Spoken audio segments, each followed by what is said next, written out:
जय Narayan all of you. अब हम लोग आज के टॉपिक में जो हमारा डिटर्मिनेंट का पार्ट रिमेनिंग रह गया था उसको हम कर लेते हैं, फिर हम आपको next lecture continuity and differentiability का प्रोवाइड करेंगे। तो डिटर्मिनेंट पार्ट थर्ड का एक बहुत ही मोस्ट इंपॉर्टेंट टॉपिक बचा हुआ था जिसका हमने वीडियो लेक्चर आपको नहीं दिया था, बट आपको हमने क्लास में गूगल मीट की क्लास में जरूर बताया था। गूगल मीट की क्लास में हमने डिस्कशन किया था, बट बहुत ही इंपॉर्टेंट टॉपिक है। हो सकता है आपके बोर्ड के पॉइंट ऑफ व्यू से तो ये ज्यादा इंपॉर्टेंट ना हो क्योंकि प्रूफ नहीं आता है, इसलिए आपको बिल्कुल ये मान के नहीं चलना है कि सिर्फ बोर्ड का ही एग्जाम देना है, आपको आगे भी जाना है। तो हम ये मान के चल रहे हैं कि आपको आगे भी पढ़ना है इसको। तो इन्वर्टिबल मैट्रिक्स याद करिए, मैट्रिक्स का चैप्टर, मैट्रिक्स के चैप्टर में ये टॉपिक आया था। तो हम लोगों ने क्या बोला था कि जब हम डिटरमिनेंट पढ़ लेंगे तो हम इसे करेंगे। अब हम इसे करेंगे। तो आज अभी इस लेक्चर में हम सिर्फ इतना डिस्कस करेंगे इनवर्टिबल मैट्रिक्स है क्या। बेटा देखो, कभी भी आपने पढ़ा होगा बचपन में जो दो नंबर्स का इनवर्स, सपोज आपने ये पढ़ा होगा 3 × 3⁻⁻1। कितना पढ़ा था बेटा? 1। ये सब ने पढ़ा है। अब यही चीज हमें मैट्रिक्स में अप्लाई करनी है। यदि मैं बोलूं इनवर्स ऑफ 3, इनवर्स ऑफ 3 तो क्या बोलते हैं बेटा? 3 इनवर्स, ये होता है। बट यहां पे मैट्रिक्स है और मैट्रिक्स कभी वन सिंगल वैल्यू नहीं होती। यहाँ पे मैट्रिक्स है तो मैट्रिक्स होगा और मैट्रिक्स की फॉर्म में होगा। अब मैट्रिक्स क्या है? अब मैं बोलूं 1 लिखना है हमें, तो 1 में हम क्या लिखेंगे? एक आइडेंटिटी मैट्रिक्स लिखेंगे। 1 के लिए क्या लिखेंगे हम? Identity matrix.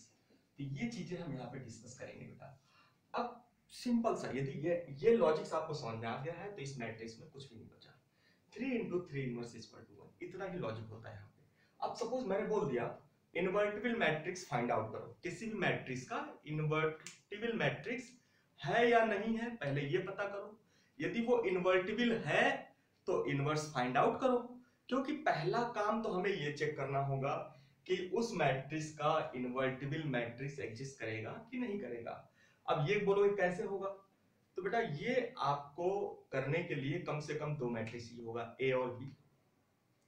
ए और बी चाहिए होगा, तभी आप बता सकते हो कि बी ए का इन्वर्टिबल है या नहीं है, ए बी का है कि नहीं। ऐसा कोई डायरेक्ट मेथड नहीं, हम कर लेंगे। हाँ, इनवर्स निकालने का तरीका आपके पास है जो मैं इस लेक्चर के बाद डिटरमिनेंट 4 में डिस्कस करूंगा। इनवर्स निकालने का तरीका आपके पास है, मैं उसको बताऊंगा। लेकिन अभी इन्वर्टिबल मैट्रिक्स है क्या? यदि दो मैट्रिक्स इन्वर्टिबल हैं, ए एंड बी, जिनका ऑर्डर कितना है? एन है। जिनका ऑर्डर कितना है? एन है। यदि ऑर्डर एन है, दो मैट्रिक्स हैं और वो इन्वर्टिबल होंगे। इन्वर्टिबल कब होंगे? जब ए बी, दो मैट्रिक्स का multiplication A B is equal to B A is equal to क्या आ जाए? आई। आई मीन्स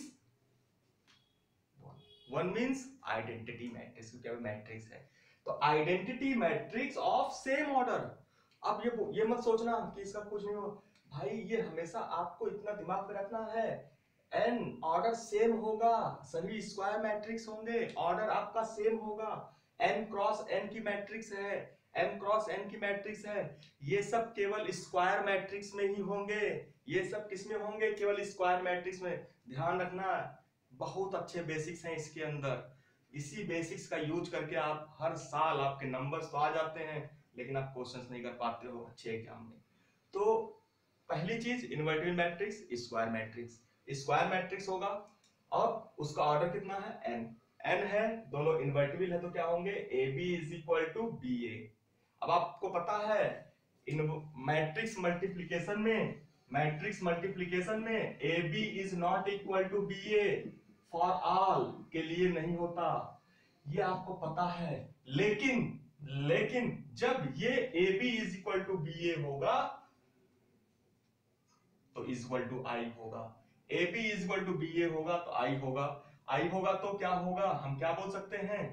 दोनों मैट्रिक्स इनवर्स हैं। दोनों क्या है? एक दूसरे के इनवर्स है। Means we can say that B is the invertible of A inverse. अब कोई बच्चा ये बोलेगा सर हम ये भी बोल सकते थे A is inverse of B, मतलब A is equal to B inverse. बिल्कुल बेटा, यदि बी ए का इनवर्स है यहां से तो ए बी का इनवर्स भी होगा। ये बिल्कुल अपने दिमाग में बैठा लो एकदम, कुछ भी अलग नहीं है। b equal to A inverse हमने एक लिखा है, आपके दिमाग में ये डाउट आएगा कि sir a equal to B inverse नहीं होगा, बिल्कुल होगा। अब इस पे एक डेरिवेशन काफी अच्छा माना जाता है, ये जो आप करके आए हो, मैट्रिक्स मल्टीप्लिकेशन कभी कॉम्यूटेटिव नहीं होते, वो चीजें आपने पढ़ी है। तो ए बी का इनवर्स इक्वल टू क्या होता है बेटा, B inverse into A inverse, ये अपने दिमाग में रख लो। अब आपको मल्टीप्लिकेशन भी आता है, बी इनवर्स दिया होगा, ए इनवर्स दिया होगा, दोनों को प्रूफ करना होगा। तो पहले ए बी का मल्टीप्लाई करना, इनवर्स निकालना, फिर अलग अलग मल्टीप्लाई इनवर्स करके निकाल लेना, ये सारी चीजें आपको होंगी। बट एक तरीका जो है मैं आपको बता रहा हूँ, बाय द यूज ऑफ डिफिनिशंस। अब हमें प्रूफ करना है इसको, क्या करना है हमें इसे प्रूफ करना है। A B inverse equal to B inverse equal to, बहुत सिंपल है, कुछ नहीं है, by the use of definitions. Definitions क्या है बेटा, A B equal to A B inverse equal to आई।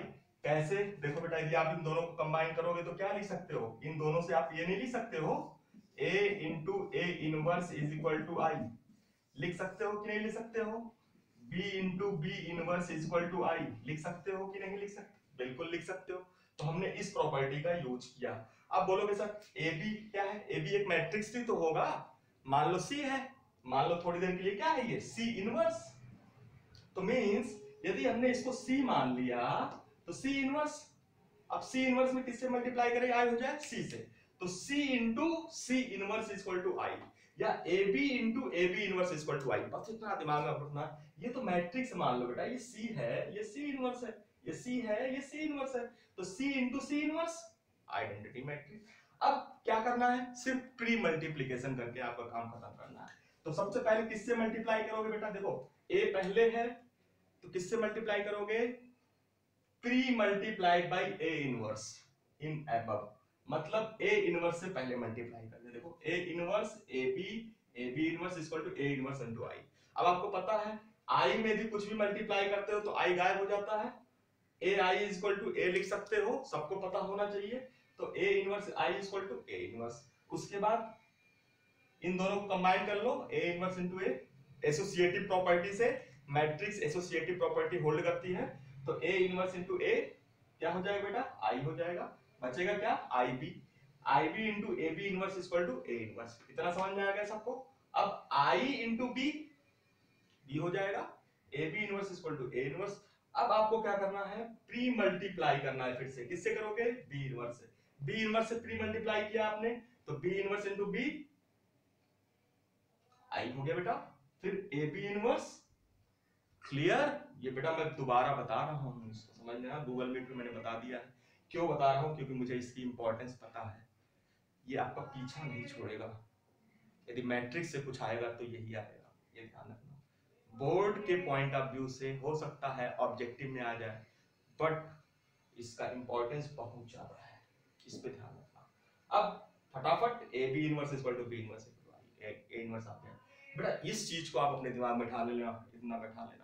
अब मैं बोल दूं कोई दो मैट्रिक्स दे दूं, बोल दूं कि वो इनवर्स है कि नहीं है दूसरे के, तो क्या करोगे बेटा, दोनों को मल्टीप्लाई कर लेना। यदि दोनों को मल्टीप्लाई करने पे आइडेंटिटी मैट्रिक्स मिल गई तो क्या होगा, इन्वर्टिबल मैट्रिक्स होगा। अब हमारा जो नेक्स्ट पार्ट होगा डिटरमिनेंट 4 में हम इनवर्स निकालना सीखेंगे। यदि कोई मैट्रिक्स इन्वर्टिबल है तो इनवर्स कैसे फाइंड आउट करेंगे, वो चीजें हम देखेंगे। ओके, वंस अगेन जय all of you, thank you everybody.